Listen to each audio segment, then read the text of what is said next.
안녕하세요. 오늘도 사연 살롱을 찾아주셔서 감사합니다. 암투병 이후 제2의 인생을 살고 있는 여성이에요. 처음 병원에서 암 진단을 받았을 땐 하늘이 무너지는 것 같았어요. 당시 제 나이가 28이었는데 고작 이거 살고 죽어야 하나 하루하루가 우울하기만 했어요. 자다가도 문득 왜 나한테 이런 일이 생긴 걸까? 하늘이 원망스러워서 잠도 못 이루고 울기만 했죠. 그런데 정작 암투병을 하다 보니 암세포보다 더 지독한 놈이 제 옆에 있었더라고요. 제 남편이요. 그놈 때문에라도 이대로 죽을 수는 없어서 이를 악물게 되었어요. 남편에 대한 미움과 증오가 지독한 암세포도 이길 정도였으니 얼마나 악독한 놈이었을지 상상이 가시나요? 지금부터 제 암투병기, 아니 악독한 남편놈 복수기를 들려드릴게요. 어린 시절 저는 해외에서 자랐어요. 사업을 하시는 아빠 때문에 초등학교 1학년 때 중국 심천으로 이사해서 그곳에서 청소년기까지 보냈거든요. 당시 심천에는 세계 각국 기업들의 제조 공장이 들어서 있었어요. 한때 아메리카 드림을 꿈꾸며 젊은이들이 미국으로 향했던 것처럼 심천이 바로 그런 곳이었죠. 중국 각 지역의 노동자들이 돈을 벌러 심천으로 몰려들었거든요. 중국인들에게 심천은 기회의 땅이자 신분 상승의 꿈을 이뤄줄 로또와 같은 곳이었어요. 하지만 세상살이가 다 그렇듯 성공을 이룬 사람은 그리 많지 않았어요. 그렇다 보니 냉혹한 현실에 좌절하고 자포자기하는 사람들이 늘어갔죠. 부의 상징인 높은 아파트가 곳곳에 들어섰지만 하루 벌어 하루 사는 빈곤한 노동자도 늘어갔어요. 16차선을 달리는 승용차 대부분은 해외 유명 브랜드 차들이었어요. 한 대 걸러 한 대는 벤츠, 아우디 같은 고급 수입차였죠. 급격한 빈부차는 사회 곳곳을 병들게 만들었고 얼마 지나지 않아 심천은 무법 도시처럼 변해갔어요. 특히나 외국인들은 강탈자들의 표적이 되곤 했어요. 당시 저희 아빠도 아우디를 끌고 다니셨는데 한 번은 아빠 차를 타고 온 가족이 외식을 하러 나섰다가 신호에 걸려 차를 세우게 됐는데 갑자기 누군가 달려들어선 벽돌로 보조석을 깨고 칼을 들이밀더라고요. 보조석에 앉아있던 엄마는 놀라서 벌벌 떨었고 아빠는 괴한의 요구에 따라 지갑을 꺼내 들었어요. 다행히 그 순간 신호가 바뀌어서 그대로 내달릴 수 있어 돈은 뺏기지 않았지만 그 일 이후로 엄마는 바깥 외출도 삼가한 채 집에만 머물렀어요. 여보, 돈도 좋지만 이러다가 무슨 일 생길 것만 같아서 무서워서 못 살겠어요. 우리 홍콩으로 이사를 가든지 아니면 한국으로 돌아가요. 애들 생각도 해야죠. 당시 중국은 한창 성장 가도를 달리고 있던 때라 아빠 사업도 승승장구 중이었는데 그걸 포기하고 한국으로 돌아가자고 하니 아빠는 고민에 빠질 수밖에 없었어요. 여보, 조금만 참아보자. 전보다 도로에 공원도 많고 아파트 내 치안도 괜찮잖아. 지금 포기하고 한국으로 돌아가면 손해가 이만저만이 아니야. 지난 10년간 그 고생을 하고 이제야 수학을 할 순간인데 어떻게 포기해? 나라고 왜 애들 걱정이 안 되겠어? 하지만 우리 애들 남부럽지 않게 키우려면 돈이 있어야 될 거 아니야. 당신이 정 고집 부르겠다면 좋아. 애들 데리고 당신이 한국에 들어가. 난 여기서 좀 더 버텨볼 테니까. 한동안 중국을 떠나는 일로 엄마 아빠는 말다툼을 하셨고 결국 몇 달 뒤 엄마와 우리 남매는 심천을 떠나 한국으로 돌아오게 되었어요.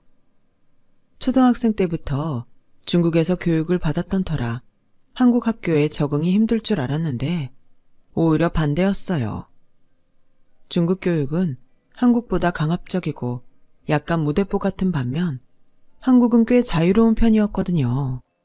방과 후 사교육 역시 심천에서도 늘 하던 거라 딱히 힘들 건 없었어요. 심천에 살 때도 엄마가 저희 남매의 영어 교육에 공을 들이셨었기 때문에 그 덕도 톡톡히 보게 되었죠. 덕분에 오빠도 저도 대학 진학을 하는 데는 어려움은 없었어요. 한 가지 아쉬운 건 아빠랑 떨어져 살아야 했던 거였죠. 화상 통화를 할 때마다, 점점 더 수척해지는 아빠를 볼 때마다 마음이 무거웠거든요. 그렇게 떨어져 지낸 지 5년쯤 지나서야 아빠는 한국으로 돌아올 수 있었어요. 그 사이 고등학생이던 저는 대학을 졸업하게 되었고, 다행히 제 졸업식엔 온 가족이 함께 할 수 있었어요. 연년생인 오빠는 군복무 때문에 아직 대학생 신분이었고, 저는 졸업 전에 합격한 회사에 다니게 되었어요. 네이티브 스피커 수준의 중국어 덕을 보게 된 거였죠. 제가 입사를 하고 반년쯤 지나자 부모님은 고향으로 내려가 사시겠다며 귀농을 선언하셨어요. 젊은 시절을 해외에서 치열하게 사신 탓에 이제는 그간 벌어놓은 돈으로 고향에서 편히 살고 싶으시다면서요. 자식들도 다 키웠으니 이만하면 부모 노릇은 다 한 거 아니겠니? 앞으로 네 엄마랑 둘이서 신혼 때처럼 살아볼 생각이다. 그러니 앞으로는 니들이 벌어서 시집 장가도 가고 가정도 꾸려 살아봐. 오빠의 남은 학기 학비를 끝으로 더는 지원이 없을 거라는 말씀을 남기시곤 부모님은 고향으로 내려가셨어요.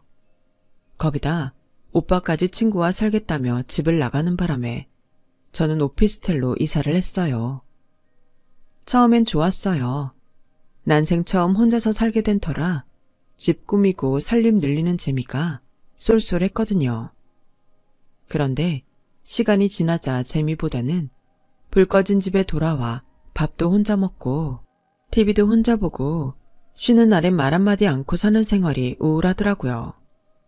한국에 돌아와 사귄 친구들이 꽤 있긴 했지만 다들 회사 일에 바쁘거나 일찍 결혼을 한 친구들은 육아 때문에 시간을 내기 힘들었어요. 그러던 차에 회사 동료 권유로 인터넷 커뮤니티에서 비슷한 취미를 가진 사람들을 만나게 되었어요. 한국에 거주하는 외국인과 외국에서 살다 온 사람들이 주였어요. 한국 사회에 완벽하게 녹아들지 못한 사람들이지만 한국이 좋아서 함께 국내 여행을 다니면서 한국의 산과 바다를 즐기는 사람들이었죠. 혼자서는 엄두가 안 나는 여행이지만 여럿이 힘을 합해 다니니까 두려움도 덜하고 신이 나더라고요.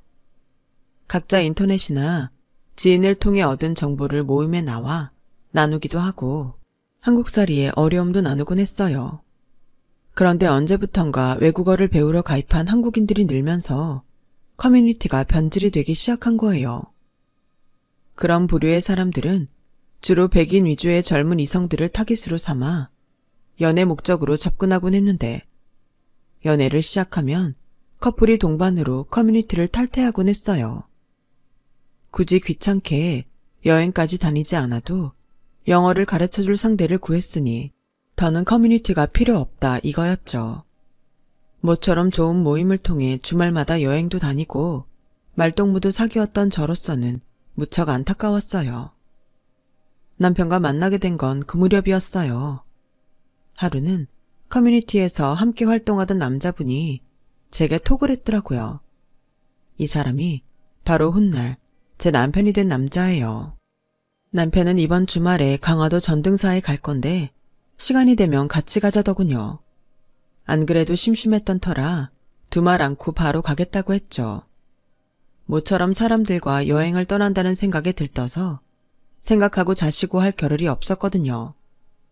그런데 약속 당일날 나가보니 남편과 저 둘뿐이더라고요. 실망한 제 표정을 본 남편은 머쓱한 표정으로 그러더라고요. 아, 나이 많은 아저씨랑 단 둘이 가게 돼서 실망했나 보네. 정 안 내키면 안 가도 돼요. 아니에요. 전 여러 명이 같이 가는 줄 알고 있었거든요. 그래서 조금 당황한 것 뿐이에요. 남편은 저보다 7살이 많았어요. 어릴 때 미국으로 이민 갔다가 대학을 졸업하고 한국 회사에 취직해 돌아온 경우였죠. 커뮤니티에서 만난 지는 꽤 됐지만 단둘이 대화를 나눠본 적은 거의 없어서 서먹서먹한 상태였죠. 이런 사람이 왜 굳이 친하지도 않은 나한테 연락을 했을까 궁금했지만 선뜻 묻기도 뭐했어요. 혹여 기분 나빠할까 봐요. 그런데 전등사까지 가는 내내 대화를 나눠보니 의외로 통하는 부분도 많고 외국에서 어린 시절을 보내면서 겪은 일들도 비슷한 점이 많아서 금방 친해졌어요. 그날 남편 차를 타고 편하게 전등사 구경도 하고 대학 후에 해물 칼국수를 먹고 집으로 돌아온 후로는 연락도 자주 하고 주말마다 같이 여행도 다니게 되었죠. 여럿이 여행을 다니는 것도 좋았지만 마음 맞는 사람 둘이서 다니는 것도 꽤 좋더라고요. 어느덧 오빠 동생으로 지내게 된 우리는 서로의 집을 오가게 되었고 어느새 연인으로 발전했어요. 우리 차라리 살림 합칠래? 괜히 이중으로 집세 내며 돈 낭비할 필요 없잖아. 그렇긴 한데 동거는 좀 그래. 우리 부모님도 허락 안 하실 거고. 내심 결혼하자는 말을 기대해왔던 저로서는 동거를 하자는 남편 말이 왠지 서운했어요. 나를 그저 즐기다 버릴 상대로 생각하는 것 같았거든요. 그럼 결혼은 어때? 그 말에 제가 고개를 끄덕이자 남편은 환하게 웃으며 그러더군요. 아, 다행이다. 사실 난 내가 나이가 많아서 결혼 얘기 꺼내는 게 왠지 어린 너한테 결혼 닥달하는 것처럼 보일까봐 걱정이었거든.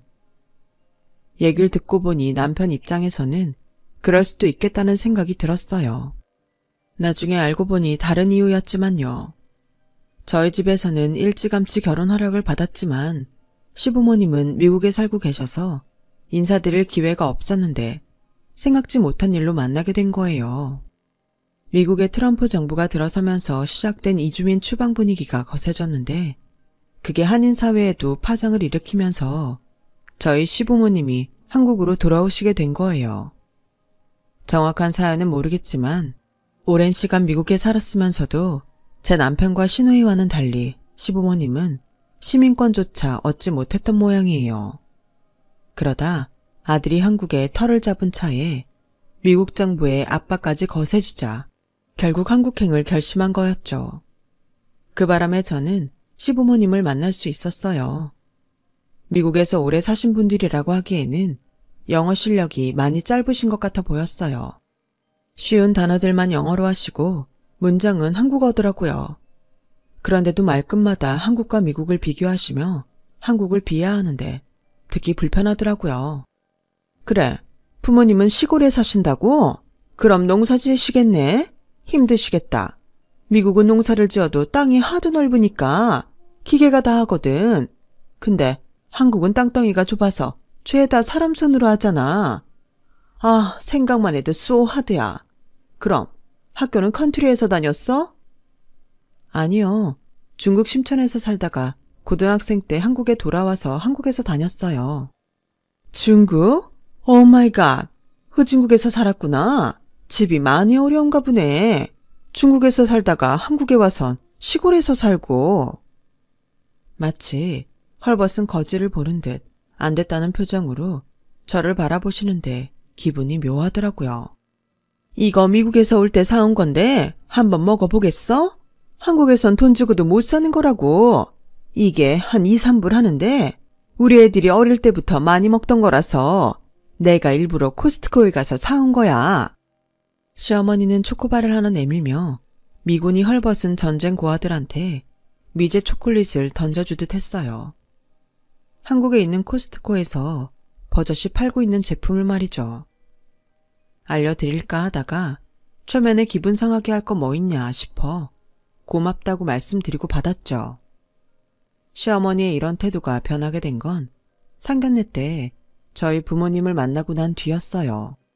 식사 후에 화장실에서 저희 엄마랑 마주치셨는데 저희 엄마가 화장을 고치느라 꺼내 명품 화장품을 보시고는 눈이 휘둥그레지신 거예요. 거기다 주차장에 세워둔 저희 아빠의 벤츠를 보시고는 시아버지도 두 눈이 커질 정도로 놀라시더라고요. 그 때문이었을까요? 결혼을 앞두고 혼수와 예단을 준비하는데 시댁에서 요구한 스케일이 생각보다 크더라고요. 특히 시누이는 평생 써보지 못한 명품 브랜드를 이참에 원 없이 써보겠다고 작정한 건지 백부터 구두, 옷까지 온통 명품 브랜드로 맞춰달라고 하더라고요. 어머님과 아버님도 덜하지 않았어요. 골프채랑 백까지 브랜드 제품으로 고른 데다 시어머니는 다이아 반지까지 해달라고 하시더라고요. 들어서 알겠지만 우린 친척이 별로 없어서 따로 예단 준비할 게 없어. 그냥 데디랑 나랑 우리 토토 것만 해오면 돼. 돈 안 들어서 좋지? 돈 아끼게 해줬으니까 우리 식구 건 내가 적어준 대로 준비해줘. 아, 그리고 집은 지금 살고 있는 집이 복층 오피스텔이라면서? 우리 재훈이 살고 있는 원룸보다는 거기가 더 살기 편하지 않겠어? 살던 집이니까 혼수 채우는 것도 편할 테고 말이야. 그럼 집 문제는 그렇게 피니쉬하고? 잠시만요, 어머님. 신혼집을 제가 살던 오피스텔에서 하라고요? 왜? 뭐가 문제 있니? 설마 월세라서 그러는 거야? 얘, 너 참 촌스럽다. 미국은 전부 월세야. 전 세계를 돌아봐. 한국처럼 전세 놓는 집이 있나? 네가 어릴 때부터 후진국에서 살다 와서 모르나 본데 월세는 하나도 창피한 게 아니다. 그런 게 아니고요, 어머님.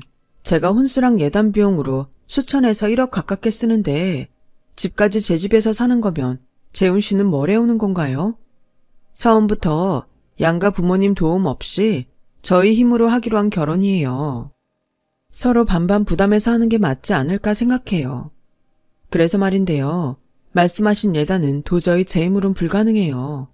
특히 어머님이랑 아가씨가 적어준 에르메스 백이랑 샤넬 백의 경우는 돈 가지고 간다고 매장에서 바로 살 수 있는 모델이 아니에요. 그 브랜드 매장에서 구입한 이력이 있어야 살 수 있는데 저는 지금껏 명품 매장은 다녀본 적도 없거든요. 제가 해올 수 있는 예단은 어머님, 아버님, 그리고 시누이 한복 정도가 다예요. 그리고 제가 살던 집은 저희 아빠가 보증금을 빌려주신 거라서 이번에 집 빼서 갚아드려야 해요. 제 말에 시부모님과 시누이는 세상을 잃은 표정이 되었어요. 저는 거기에 중지부를 찍었죠. 한국에서 신혼집은 남자 쪽에서 해오는 거 아시죠? 그 말에 시어머니는 기겁을 하더군요. 어머, 얘? 그런 게 어딨니? 미국에선 안 그래. 돈 있는 사람 해야지. 왜 남자가 독박을 쓰니? 니들도 한국식으로 하지 말고 아메리칸 스타일로 하렴. 그게 좋아. 그럼 그럴까요, 어머님? 미국에선 혼수랑 예단 같은 건 없다고 들었는데. 그죠, 어머님? 그럼 어머님 말씀대로 저희 결혼은 아메리칸 스타일로 분담해서 할게요. 어머닌 당신 입으로 미국식으로 하라고 했으니 번복할 수도 없었죠. 그렇게 결혼식을 앞두고 벌인 시댁과 저의 기싸움은 제 승리로 끝났어요. 그런데 결혼은 준비 과정이 끝이 아닌 그때부터가 시작인 거더라고요. 결혼식을 마치고 신혼여행에서 돌아온 순간부터 제 눈앞에는 시월드가 활짝 열렸거든요. 말로는 그렇게 미국 하는 분들이 사고방식은 전형적인 쌍팔년도 한국 스타일로 며느리를 자기 집 몸종 부리듯 하려고 하더라고요. 가족이라는 명목하에 툭 하면 저를 불러다가 운전기사로 부려먹고 관공서 일은 물론 심지어 쓰레기 봉투 사는 것까지 저를 불러서 시켰어요. 거기다 주말마다 가족이 모여서 밥을 먹어야 한다며 매주 시댁으로 불러 식사 준비를 시켰어요. 음식 차리고 설거지하는 동안 저를 제외하곤 누구도 주방에 들어오지 않더라고요. 물 한 잔도 자기들 손으로 떠먹지 않을 정도로요. 자기야, 나 더는 이렇게 못 살아. 어떻게 매번 나만 부리고 다들 손도 하나 까딱 안 하는 거야? 내가 이 집 종이야? 이건 너무하잖아. 너는 무슨 말을 그렇게 하니? 종이라니. 언제 우리 엄마 아빠가 너한테 그런 취급을 했다고 그래. 아직 한국 생활에 익숙하지 않으니까 너한테 기대는 것뿐이잖아. 그리고 가족끼리 네 일 내일이 어딨어? 너 자꾸 이렇게 선 그으면 나도 너희 부모님한테 선 긋고 살 거야. 그래? 아버님, 어머님이랑 아가씨는 한국 생활이 적응 안 돼서 그렇다 쳐. 당신은 왜 집에서도 손가락 하나 까딱 안 하고 사는 건데? 결혼하고 지금까지 밥하고 청소, 빨래까지 내가 다 했어. 당신이 한 건 소파에 누워서 나한테 물 떠와라, 리모컨 가져와라, 맥주 꺼내와라. 시킨 것밖에 없다고. 당신한테 난 도대체 뭐야? 야, 난 어릴 때부터 지금까지 엄마랑 내 여동생이 다 해줬어. 그런데 이제 와서 나보고 하라고? 그리고 원래 한국 여자들은 결혼하면 다들 그 정도는 하고 살아. 기껏 너 생각해서 동거하자고 했을 때 동거 말고 결혼하자고 한 건 너야. 네가 바란 결혼이니까 거기에 따르는 책임도 네가 져야 하는 거라고. 그럼 동거했으면 자기도 집안일을 했을 거란 얘기야? 그땐 뭐 했을 수도 있지. 남편은 말이 안 통하는 사람이었어요. 멀쩡한 외모에 직장도 괜찮은 남자가 왜 그 나이 먹도록 결혼을 안 했을까 생각했었는데 이게 이유였던 거죠. 생각 같아선 당장 결혼을 미루고 싶은 심정이었지만 그게 말처럼 쉽지는 않았어요. 엄마한테 전화해 하소연을 했더니 오히려 저를 나무라시더라고요. 그럼 결혼 생활이 달달하기만 할 줄 알았니? 네 아빠도 예전엔 얼마나 이기적이었는데 그걸 고쳐가며 사느라 내가 얼마나 소갈이하고 살았는 줄 아니? 조금씩 고쳐가며 살아. 별 수 있니? 네가 선택한 사람인걸. 가족밖에 모르는 아빠도 예전엔 제 남편처럼 이기적인 사람이었다는 말이 그나마 위안이 됐어요. 시간이 지나면 우리 아빠처럼 변화될 여지가 있다고 믿었으니까요. 그런데 모든 사람이 다 좋은 쪽으로 변하는 건 아니었던 모양이에요. 결혼하고 1년이 지나는 동안 시댁 식구와 남편 때문에 몸과 마음고생을 했던 제가 몹쓸 병에 걸려버린 거예요. 암이었어요. 직장에서 건강검진을 받았는데 의심되는 소견이 발견됐다며 재검을 받으라고 하더라고요. 그래서 다시 검사를 받았더니 유방암 판정이 나온 거예요. 왼쪽 유방을 제거해야 한다는 말에 하늘이 무너지는 것 같았어요. 당시 제 나이가 고작 28밖에 안 됐었거든요. 그 나이에 한쪽 유방을 제거한다니 세상이 끝난 것 같더라고요. 그런데 한쪽 가슴을 잃게 된다는 사실보다 더 괴로운 말을 듣게 될 줄 누가 알았겠어요. 남편은 제 상태를 전해 듣고는 한숨을 푹 쉬더니 그러는 거예요. 아씨, 그럼 내가 앞으론 한쪽 가슴 없는 여자랑 살아야 된다는 거야? 징그러워서 너랑 어떻게 같이 자냐? 병원에서 보정수술은 안 된대? 여자들 가슴 키울 때 넣는 거 있잖아. 그거 좀 넣어달라고 해봐. 맞다. 그거 넣으면 만질 때 느낌이 이상하진 않을까? 젠장, 이제 마누라 가슴도 마음대로 못 만지겠네. 저는 귀를 의심할 수밖에 없었어요. 남편이라는 작자가 아내가 유방암에 걸렸다는데 이딴 소리를 한다는 게 말이 되나요? 자기, 지금 내 말 못 알아들었어? 나 유방암이라고. 내 몸에 악성 종양이 생겼단 말이야. 그런데 가슴 못 만지게 되는 게 그렇게 아쉽고 화가 나? 난 죽을 수도 있단 말이야. 야, 너 당장 죽는 거 아니잖아. 막말로 지금 이 순간 가장 빡치는 사람이 누구겠냐? 바로 나야. 결혼하고 2년 만에 마누라가 암에 걸렸는데 열 안 받게 생겼냐고. 수술비에 병원비, 거기다 가슴까지 드러내겠다는데 내가 어떻게 곱게 얘기할 수 있겠냐?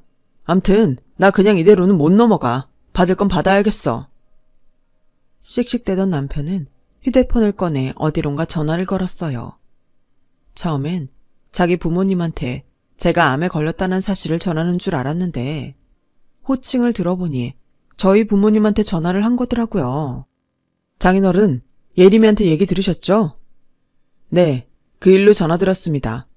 단도직입적으로 말씀드릴게요. 제 계좌로 3억만 보내주세요. 왜냐뇨? 물건을 살 때도 AS 기간이라는 게 있지 않습니까? 저 예림이랑 이 정도밖에 안 살았는데 이렇게 하자가 발견됐다고요. 그러니까 병원비에 수술비, 거기다 제가 받은 정신적 충격에 따른 피해 보상금까지 장인어른이 내셔야죠. 장인어른이라면 한쪽 가슴 없는 여자랑 관계 갖고 싶겠습니까? 아, 징그러워서 어떻게 한 입을 덮고 사냐고요. 아, 됐어요. 딸 이혼녀 만들고 싶지 않으시면 3억 제 계좌로 보내세요.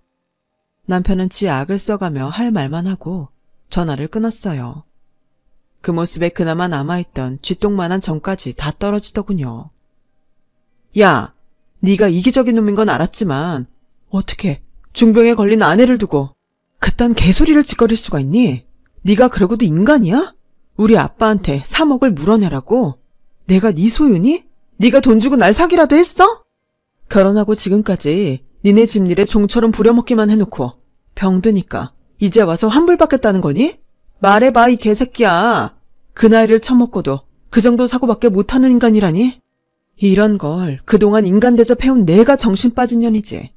이참에 깔끔하게 갈라서자. 나도 더는 너 같은 놈이랑은 얼굴 맞대고 살고 싶지 않아. 누구 맘대로 이혼을 하재. 결혼하느라 들인 돈이 얼만데. 이혼할 거면 그 돈 다 토해내고 해. 막말로 내가 바람을 피웠냐 노름을 했냐. 나한테는 이혼 사유가 전혀 없으니까 이혼하려거든. 나한테 위자료 내놓고 해. 알았어? 결국 남편과 저는 소송을 통해 이혼을 하게 되었어요. 병에 걸리자 남편이 했던 말들과 저희 친정의 전화에 위자료를 요구하는 등 남편이 벌인 행동을 법정에서 낱낱이 까발렸어요. 결국 법은 제 손을 들어주었고 저는 재산 분할을 받고 이혼할 수 있었어요.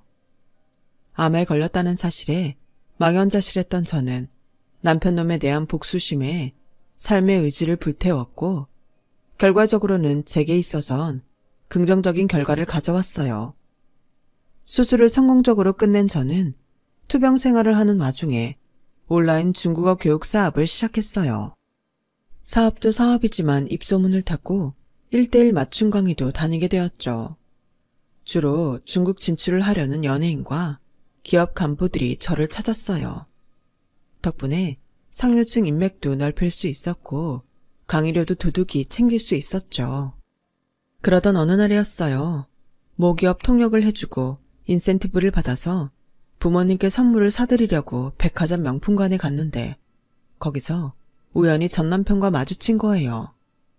정확히는 모 명품 브랜드샵 안에서 전 시어머니 목소리가 들렸고 마침 그곳에 가려고 왔던 터라 샵 안으로 들어갔다가 되도 않는 0달러를 총동원해 백을 환불받으려고 애쓰는 모자의 모습을 목격하게 된 거예요. 아니, 왜 현금으로 못 준다는 거야? 카드로 샀건 캐시로 샀건 아무튼 돈을 받은 거잖아요. 그럼 손님이 원하는 형태로 환불을 해줘야지. 손님, 카드 결제를 구입하신 물품은 카드 취소로밖에 환불이 안 돼요. 아니, 그냥 좀 해주면 안 돼요? 내가 당장 현금이 필요해서 그래. 부탁 좀 합시다. 응? 엄마, 그냥 그 백 써. 사위한테 받은 선물까지 환불 받아야겠어. 카드로 산 건 현금으로 안 내준다고. 조용히 해, 이 녀석아. 한국에선 이런 건 유도리 있게 처리해 준단 말이야. 이봐요, 아가씨. 그러지 말고 나 이거 현금으로 좀 내줘. 나 그렇게 몰상식한 사람 아니야. 미국에서 21년 살다 온 사람이라고. 그런 내가 오죽하면 이러겠어. 제 앞에서 있는 교양 없는 교양 다 떨던 전 시어머니는 돈 앞에서 완전 구겨져선 진상을 떨고 있더라고요. 그 모습에 저는 보란듯이 소리쳤어요. 여기가 언제부터 돗대기 시장처럼 변한 거예요? 그깟 백 하나 못 들 수준의 사람까지 드나들면 수준 떨어져서 어떻게 여기 백을 사겠냐고요. 이봐요, 아주머니. 창피한 줄 알아야죠. 여기가 술집이에요? 어디서 아가씨를 찾아요. 그리고 미국에서 살다 왔으면 뭐요? 하는 짓을 보니 시장 바닥에서 5,000원짜리 비닐백 사는 것도 벌벌 떨 사람처럼 보이는데 능력 안 되면 이런 데 오지 마세요. 괜히 브랜드 가치나 떨어뜨리지 말고. 그쪽도 그래. 어떻게 그 나이 먹도록 부모한테 이런 백 하나 못 사줄 정도로 궁색하니? 하긴 그런 수준이니 암 걸린 와이프 핑계로 장인한테 돈 뜯어낼 궁리나 했겠지. 인생이 참 불쌍하다. 제 얼굴을 확인한 전 시어머니와 전 남편은 얼굴이 빨개져서는 어쩔 줄 몰라 했어요. 전 남편은 고개를 떨구곤 저랑 눈도 제대로 못 마주치더군요. 하필 들키고 싶지 않은 모습을 저한테 들켰으니 그럴 만도 하겠죠. 그러는 사이 저만은 제게 달려와 미리 주문해 놓은 백을 제게 건넸어요. 그리고는 저를 문 앞까지 정중히 배웅해 주었어요. 불과 몇 분밖에 안 되는 그 짧은 순간 저는 그동안 가슴에 응어리져 있던 전 남편에 대한 울분이 눈 녹듯 사라져버렸어요.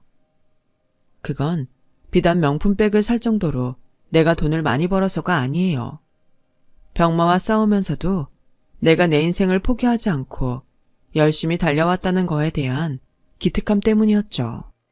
인생을 살다 보면 내 잘못이 아닌데도 손해를 보기도 하고 남한테 피해 안 주고 착하게 사는데도 돌부리에 걸려 넘어지기도 하지만 중요한 건 바로 그 이후인 것 같아요. 내가 어떻게 그 고난을 받아들이고 역경을 이겨나가는지 말이에요. 포기하지 않고 내 자신을 일으켜 세울 수 있다면 그것만으로도 충분히 박수받을 만하다고 생각해요. 그런 의미에서 앞으로 저는 병마와의 싸움에서 반드시 이길 거예요. 완치 판정을 받는 그날까지 절대로 포기하지 않을 거니까요. 여러분도 응원해 주셨으면 합니다. 지금까지 제 사연을 들어주셔서 감사합니다. 건강이 최고라고 감히 말씀드려요. 건강 조심하시고 즐겁게 사시길 바랍니다. 여러분, 사연 댓글에 응원과 현명한 조언 부탁드려요. 좋아요와 구독은 저에게 큰 힘이 됩니다. 오늘도 좋은 일 가득하세요.